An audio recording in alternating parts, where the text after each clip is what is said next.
After World War II, from 1941 to 1948, in a span of 8 years, 259 terrorist attacks were conducted by Jewish terrorists.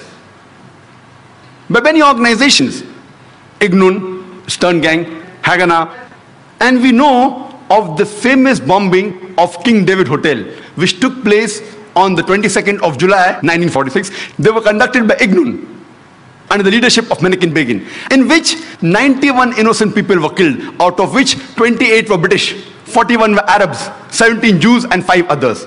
The Ignun group, they dressed up as Arabs to show as though Muslims did the bombing. And the person responsible was Menachem Begin. And it was the biggest terrorist attack against the history of British Mandate, in which 91 people were killed. And at that time, Menachem Begin, he was called as terrorist number 1 by the British government. Later on, after a few years, he becomes the Prime Minister of Israel. And later on, after a few years, he gets the Nobel Prize for Peace. Imagine, a person who has killed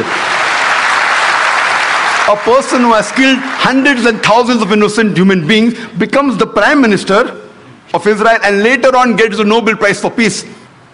And most of the groups that were fighting, like Stern Gang, Ignun, Haganah, all of these Jewish groups and the leaders like Yitzhak Rabin, Menachem Begin, Ariel Sharon, later on became prime ministers and high-holding ranks in the state of Israel.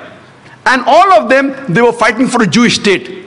If you see the world map, before 1945, Israel did not exist. Israel didn't exist. These Jewish groups, they were called as terrorists by the Britishers. They fought for a Jewish state. Later on, with power, they grabbed the land and they kicked the Palestinians out. And now these same people are calling the same Palestinians who are fighting for a more just cause, for getting the land back. And they are labeled today as terrorists by the Israelis. Imagine, Hitler incinerated 6 million Jews. He kicks the Jewish community out. Why should they come to Palestine? The Palestinians, they welcome the cousins with open hands.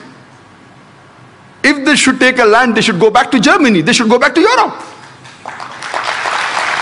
Imagine the Palestinians, they welcome the cousins. Imagine, suppose a visitor comes to your house. Being a stranger, you welcome him in your house. After a few days, he kicks you out of the house. And when you cry at the doorstep, I want my house back, people call you a terrorist. This is exactly what has happened today. The Palestinians, they are called as terrorists for what? They only want their land back. And so-called people, most of these powerful first world countries, they are agreeing with this unjust cause.